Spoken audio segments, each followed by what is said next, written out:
Hello ladies and gentlemen, boys and girls, welcome to a brand new season of Let's Talk About It. We're in the wrong house. What was that, Kelly? Sorry guys, we had a bit and I lost, so I had to do something that... Okay, so now you know what we're all about. We're Let's Talk About It. I am your host, Devana Antoine McFarlane. CBA Collins Banks Ajay. Never change, Adekali Toure. Did you not change your name? No, Are you sure? Well, I changed my age, not my name. Right, What? cool. So, this is the first episode of Let's Talk About It, season 2. This is amazing. Like, season 1 was amazing. This is gonna be the Shebang. shebang. Yeah. Right? I don't agree with Shebang, but yeah. What do you agree with? I think this is gonna be the one. That's how I The think. one. Yeah, The one. Well, Right? Me. No. Well, okay. We'll leave him to think about some next stuff what he's talking Said about. like. But I didn't say it to anyway, me. our first conversation today, our first topic is a big one. It's a smasher. It's very much. It's a lot. It's a lot. Collins what? It's the one. It's the one. Yeah. It's the one. I like that. Our first topic is assisted suicide. Whoa! I didn't know it was that one. It was that one. Oh, right, okay. The one. Assisted suicide. To help us out with this topic, we've got an amazing host. Amazing guest host, excuse me. Yeah. We are very blessed. We're very Honored. amazed and honored to have him here. Big time. This is the amazing Chris Preddie. Yes. He is an OBE award winner. Yes. He's met the Queen. He beat me to it, you know. I was 2 inches away from meeting the Queen. You were just on the gate. I was outside the gates. Outside the gate. Shaking them gates. Guys. I've met the Queen. You've met the Queen. Yep. Yeah, obviously. Have you? Did. Yeah, man. Remember Right. that time when in his dreams. Yeah. In his dreams. Yeah. No worries. I He's mean, met the Queen in his I dreams. was a millionaire as well in his dream, so... Why? Okay. Okay. And right. So first of all, please, let's give him a warm welcome. Put your hands to your feet together. Alright. Thank you. Yes, brother. Yes, brother. Thank you. My days. Please, take In my other seat. months. Amazing. Thank you very much. It is amazing to have you here. Thank you. Right, on Let's Talk About It. It's amazing. It's amazing. Thank you for having me, guys. I mean, we don't have the big budget that you was expecting. You know what? I think you did well than most and well than most people. So got I'm just show shouting out there to yeah. BBC and all of you guys there. Step your game Boom. up. Yeah, Step your that's game it. up. I mean, Get to know. We Let's literally talk about had it. to Knocking on the beg front him, door. like, go to his house and be like, we'll cook for but you, we did the and best then thing, wash his clothes. What did we do? and then We look- didn't. Well, I didn't watch We his shows. chauffeured. What did you make him do? We sent up. Listen, right now, if you don't know the teamwork back then, I got chauffeured here. Yeah. I got groomed. Make sure I got my little foundation. I shouldn't be saying too much. Don't judge me. Sometimes it needs to be done. But sorted it out. Let's talk about it. We're here. Right, so Christopher, please tell me a little bit about you. Obviously, we know you work within youth crime. Tell us more. Basically, I work with a charity called sort of like Interventions for Life, but also set up my own organisation called Make Dreams Reality 4 years ago. Decided to work with young people, teaching them creative writing, going into schools, colleges, youth clubs, prisons. And for me, something said to me is what we're not all doing is just actually doing. I think a lot of people talk. A lot of people are great talkers and a lot of people are doing work, but there's no communication. So what I found when I was doing the work that I was doing, everyone's like, you're making a ripple effect. But I'm like, it's only a ripple effect. I want to make a wave. I want to make a tsunami, like something where it's just going to just take out everything, innit? And I think what we need to do more is come together, and I think create shows like this and just raising awareness and topic. And I think a lot of the time it comes down to the support for the young people. And just it was incredible for me just to be able to give back, but at the same time, when I received the OBE. I mean, what got you to receive the OBE? Like, how did you get to that position? It was a funny position because actually I was working for the charity Crime Stoppers for 3.5 years. I was doing Crime Stoppers, Crime Stoppers. So I was doing some work with them, working for them for 3.5 years. Wow. Decided to start my company. My company was running for about a year. Just throwing it out there, it's not easy to do companies. You know what I did, to a point where I was like, wow, Is this working? Yeah, is this working? Is this the right thing to do? And literally I got a letter through the post.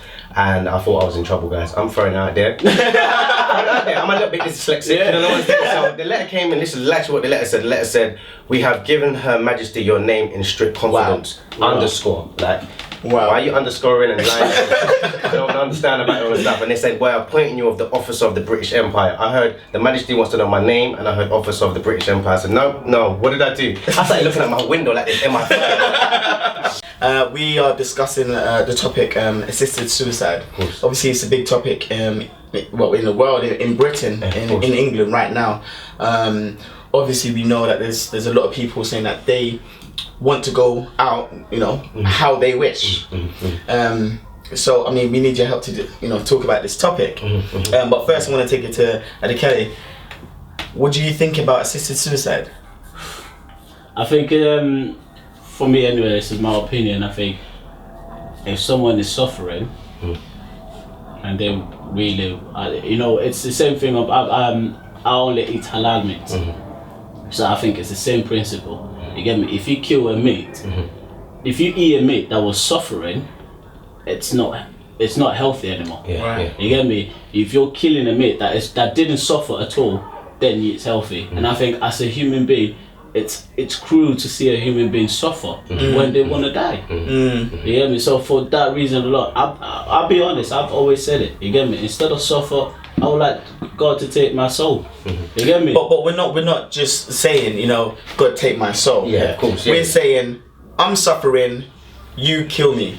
I want to die, okay, fine, but kill me. I think that's where it goes over another boundary within itself, because I'm being honest, if one of you lot was not that friends, and you said, Chris, I need...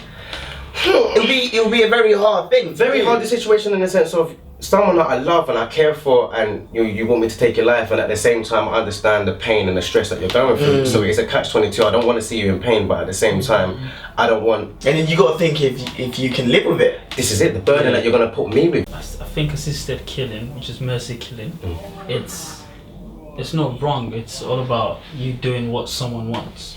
Whether I'm close to you or not, if I can look at you and you can tell me that, listen, I'm going through this pain and I want you to end it now. Listen, I will live with it, knowing that I did justice. That's your last wish. And imagine, because there's a difference with you speaking to someone today and next morning you just hear, oh, that person is dead. You're thinking, oh man, we didn't even have a meaningful conversation last night. Depends. Say you had a proper No, definitely. And this is a true story as well. I had a friend and she had a disease which, she had sort of muscle disease where it was just eating at her muscles. So slowly she was just getting skinnier and skinnier and skinnier. Wow. Was she a big person? She wasn't. She was quite sort of like small build, but she was still like quite healthy, meaty. I've known her since I was about 5 years old. We went to the same primary, same secondary and everything. So I watched her grow, but slowly in school I watched her deteriorate as well. Do you know what I mean? Not being able to wear shoes and all the rest of it. And I saw her 2 weeks before she passed away. And for me, it was like near enough what you said. I was speaking to her and everything. We had a conversation, and she was like, "Come and see me next week in the hospital." Do you know what I mean? I said, "Yeah, I'm definitely gonna come and see you." And the day that I was gonna go and see her on a Saturday, I couldn't make it, so I said I'll go on the Sunday. She passed away that Saturday night, and it was just that whole thing of that I didn't get to do that one wish like that, and I think that was her one wish. The ones there, just come, just see me. Do you know what I mean? And don't get me wrong, I did see her a week before, so I'm glad that I saw her. I saw her anyway. Do you know what I mean? But I would have loved to just gone back and just been like, I'm here, and just to hold her hand and let her know that you wasn't alone. People feel like to take someone else's life. That's not natural. Yeah, that's not you. Yeah, living to the time that you was meant to go. Yeah, because you need to remember as well, as much as this country is not overly religious, the bedrock and the principles and the beliefs are still religious beliefs. Yeah, so they don't think in their minds that you should take away someone's life, even though you say, yes, I want you to kill me. So then there's some countries where they do say, right, if you want to pass away, we can make that happen. Now those people are thinking like me, like you. You know what I'm saying? So they're thinking, you know what? It's down to the person's wishes. You know what I'm saying? So they don't see it as, because you're Christian, you're Muslim, you're an atheist, you're Buddhist, that you shouldn't do. They just feel, right, if it's your family member or your close friend or your partner, or your important person, something like that, close to you, then you can do it as long as the person is fine. And I think that's the most important thing when you look at anything to do with changing anything or changing laws or changing anything. Like, they only run off a certain amount of percentage of people. So even though there's a lot of us that will be like, yeah, do you know what? It makes sense. If there's more people saying no, then it's never going to change. It's not necessarily a bad thing. But I can understand why people say it. But we can understand why people say it's a no-go. All right. I want to thank you again. Before you go, Chris. Wow. Before I go. Before you go. we have this thing where we say embarrassing stories. Okay, wow. So give us an embarrassing story, and do not hold back. Hold back. I've got. I don't want to say. Oh, there was a snow and then I fall down and There was snow and you fell. I was running for the bus and I slipped. No. Give us an embarrassing story. something that really, every morning you wake up. If my friend sees this right now, he'd be so shocked because this is something that I have never disclosed apart from today. Go for it. Chronic, yeah? And I'm being honest, this is chronic stuff. This is stuff that even. Wow. Okay, I can't believe I'm even saying this. Go for it. One time, Exclusive. Yeah, exclusive. One time I was on the bus. I was about 16. I was on the bus. I was just sitting there and just nodding my head to my headphones and everything. And all I heard was, you idiot. So I undone my headphones and I'm looking around the bus and there's like one guy on the bus. And I've looked to the side of me. There's a girl. You get me? She looked at me. She's like, "What you saying, bruv?" I said, "Oh, you talking to me?" What's going on? So I said, "Excuse, have I done anything?" She went, "Shit, what, you think you're bad, yeah?" Nah, that wasn't all the problem. So I was looking at her like, "Oh, whatever, man, just do what you're doing," sort of kind of thing. This is when I got scared. I'm not gonna lie, I'm throwing it out there. First time, this is a girl, man, as well. She was quite hench as well. Don't judge me. She was hench. Yeah, man and girl had tracksuit on and everything. Talking about like, what you think you're about this? That's what she said. You think you're about this? She started to put on leather gloves. That's why I got a little bit itchy. I said, Leather gloves. I said, "What are you doing with this? Where's this going?" The phone picked up and she was like, "Yeah, babes, I'm just about to come to the bus stop. This guy thinks he's rare, meet me at the bus stop." So I'm thinking, that's it. I'm gonna get beaten up by a girl while a guy holds me. Like, you know how embarrassing that is? Not even to get like when you come back, what would you say to your man when you come out to the area? "What happened to your iPhone?" "Yeah, some guy rushed me." And you find out it wasn't the guy, it was the girl that beat you up. So like she got to her bus stop, the guy her boyfriend wasn't there. So I was thinking, alright, cool, your boyfriend's not there, she's still giving it all that. "So what you saying? Literally, I'll be honest with you, no hype was coming out my mouth. I was like, "I don't even know you, man. Look, man, I don't want no trouble, man. Just go home, like, you get me?" She's like, shut up. I was like, alright, I'll shut up. Just leave it out, man. You get me? I'm not trying to go home. You get me? I'm a little bit young by now, you know what I mean? I'm not ready for all of this, do you know what I mean? Yeah. She got off the bus and then Soakley, the bad man, clicked back into me when the bus started going, you get me? I started putting my hands up. I was like, "What? What you saying?" Ever? I said, "Man." Like, I had to do something because I felt like I had to hold my dignity somehow. If the man then heard the conversation, I would have to say to them, "No, but I told her about herself." I only told her about herself when the bus was driving. So don't I told her about herself. And she get me, she was all looking at the bus, looking at the window. I was like, "What you saying? What you saying?" This time the bus was driving, she was all trying to look at the bus. I was like, "Yeah, I'm going now." So yeah, that was a day. That was embarrassing. Wow. That was embarrassing. Man, what's right? I think right now that tops it. You've topped it. Wow, Absolutely, you're tough. Don't talk. Hey, listen. Alright, I've told everyone. Can't tell anyone. We can't tell. Shout out to the girl. Literally, shout out to the girl on the 136. Dalston, you know who you are. When you were 16. When you were 16. Wow, a lot of years ago. A lot of years ago, I was scared, frightened. Now I'm a grown man. You can't do that again. OBE. Thank you very much. Cheers, guys. It's an honor. It's an honor. It's amazing. Thank you very much. Thank you. Thank you very much, sir. Yeah. Right, guys.